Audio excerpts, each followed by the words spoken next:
Mr. Speaker, Canada's Economic Action Plan is working, and it's keeping all Canadians working. Now, our plan is expected to create or maintain 220,000 jobs by the end of 2010, with an estimated 130,000 created or maintained to date already. So this doesn't include the 225,000 jobs that were saved through our expanded work-sharing program, and a program that has been used by companies and manufacturers in my riding to ensure that they kept their employee base in place. We're in the middle of the largest federal investment of infrastructure over the past 60 years. We're putting Canadians to work in some 16,000 projects across Canada, and they're building better roads, bridges, public transit, colleges, universities, recreational infrastructure, and much, much more. And we're providing this extra help and training to Canadians who are out of work and helping businesses avoid layoffs to keep Canadians working. Statistics Canada recently announced that Canada's economy for the second straight quarter grew by 5% on an annualized basis in the fourth quarter of 2009. This represents the strongest quarterly rate of economic growth in almost a decade. Now, household spending is increasing thanks to our tax cuts for Canadian families.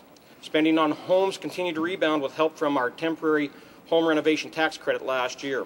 Infrastructure spending increased supported by stimulus projects underway right across the country. And our plan is ensuring that we'll lead the global recovery. Not only was Canada at the head of the pack of the G7 countries for quarterly economic growth, we also had the strongest growth in domestic demand.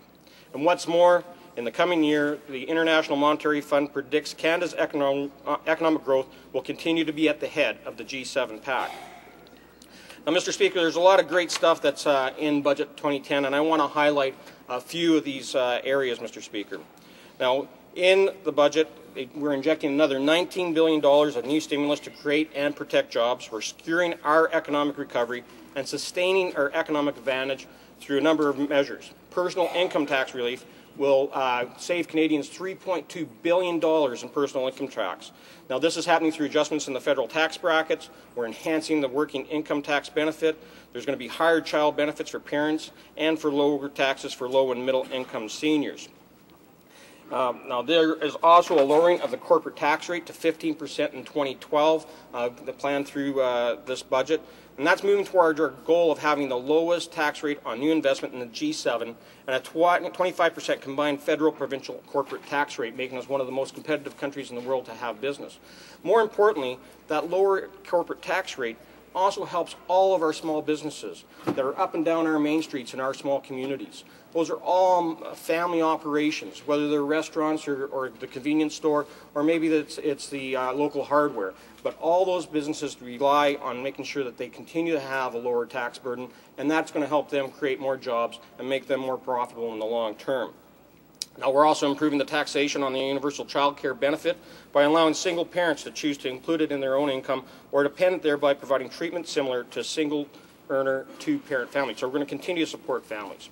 And we're going to continue support for the housing market through the first-time home buyers tax credit and additional access to registered retirement savings plan savings to purchase a building or a home.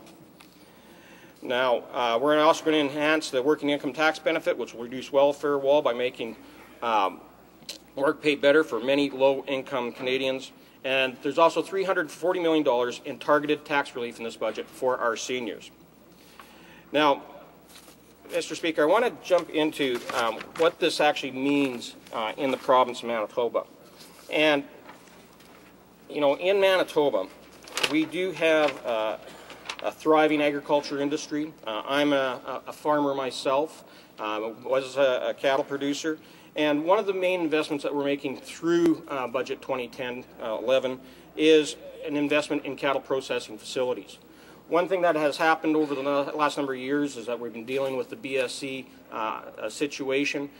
Because of that, we've had to have increased SRM removals that goes beyond and above what other competitors do in the international market so that we can have access to more trade opportunities and more beneficial market opportunities for our cattle producers across this country, Mr. Speaker. And through the Agri Flexibility Fund, we're going to give $75 million to help our processors look at new technology to deal with things like the enhanced feed ban, like SRM removal, trying to develop some way to generate some income from these buy value credits that right now are just being thrown away as garbage. And essentially, Mr. Speaker, we want to make sure that if they can make a little bit more money off those buy value credits, that's going to be returned to the producers, especially for those that are selling a lot of cows, because it's the animals over 30 months of age that are dealing with this major fall down in the marketplace. And we've already seen some of the government dollars being used in facilities like the new Keystone plant that we have getting going in Winnipeg, and we're also looking at supporting other regional processors throughout the province.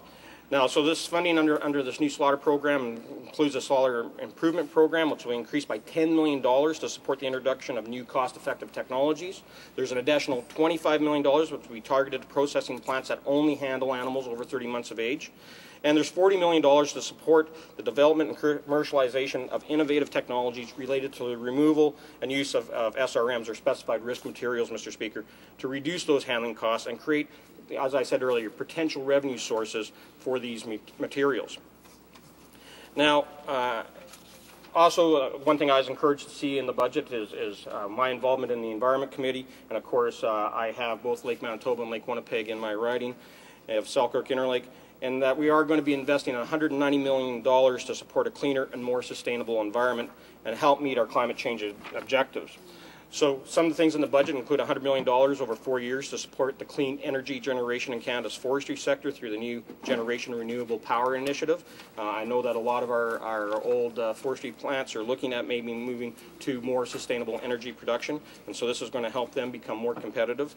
This funding will help reduce their overall greenhouse gas emissions as well by supporting their development and commercialization and implementation of this new emerging clean energy technologies, which could include everything from biofuels and renewable electricity and biomass, which we seem to really need to start looking at as doing more in the area of biomass and using that to replace some of our other dirtier energy sources.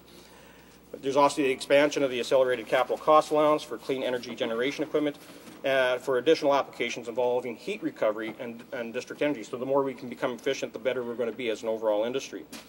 There's $60 million over 2 years to continue to implement the government's action plan to protect the Great Lakes by cleaning up areas identified as being the most degraded. And of course, we have already a strategy going for Lake Winnipeg and the entire Lake Winnipeg Basin to identify those problems as well. There's $38 million over 2 years for Canada's invasive alien species strategy to reduce the risk of invasive animal and plant species being introduced to Canada. And of course, with the movement of fishing equipment back and forth between our boundaries and the introduction of new species that are coming into our basin, it's even more important today that we protect the ecosystem that we have in our freshwater system. Now, there's also up to $11.4 million over 2 years to deliver meteorological services and navigational services in the north to meet our commitment to the International Maritime Organization.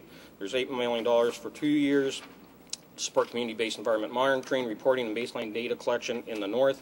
$18.4 million over 2 years to support the government's annual report on clean environmental indicators such as clean air, clean water, and greenhouse gas emissions. So this keeps building upon what we're doing in resources for the under our Canada Economic Action Plan, like the $1 billion for 5 years for the Clean Energy Fund and supporting clean energy research and development and demonstration projects, including carbon capture and storage. There's $1 billion over 5 years for the Green Infrastructure Fund for priorities such as green energy generation and transmission infrastructure, carbon transmission and storage infrastructure. And there's $380 million in dedicated new resources for the Eco Energy for Homes Retrofit program to support Canadians in making their homes more energy efficient. Now, the big thing, Mr. Speaker, is that Manitoba wins big time through this program, through the new budget, because we continue to increase equalization and transfers to the provinces. Manitoba gets another $924 million in this budget compared to where we were in 2004-2005 under the previous Liberal government. So that's $3.8 billion that they're going to receive this year. And that's $1.8 billion through equalization, $953 million through the Canada Health Transfer, an increase of $50 million from last year, and $405 million through the Canada Social Transfer. So Manitoba continues to get more money, and if you look back, Mr. Speaker, on the previous government, when they were facing their fiscal challenges, they cut equalization, they cut health transfers, they cut social transfers, and provinces like Manitoba suffered under that government. But under this government, we're making sure that they continue to deliver those services to Manitobans, and we know that that's going to be great for all Manitobans. Thank you, Mr. Speaker.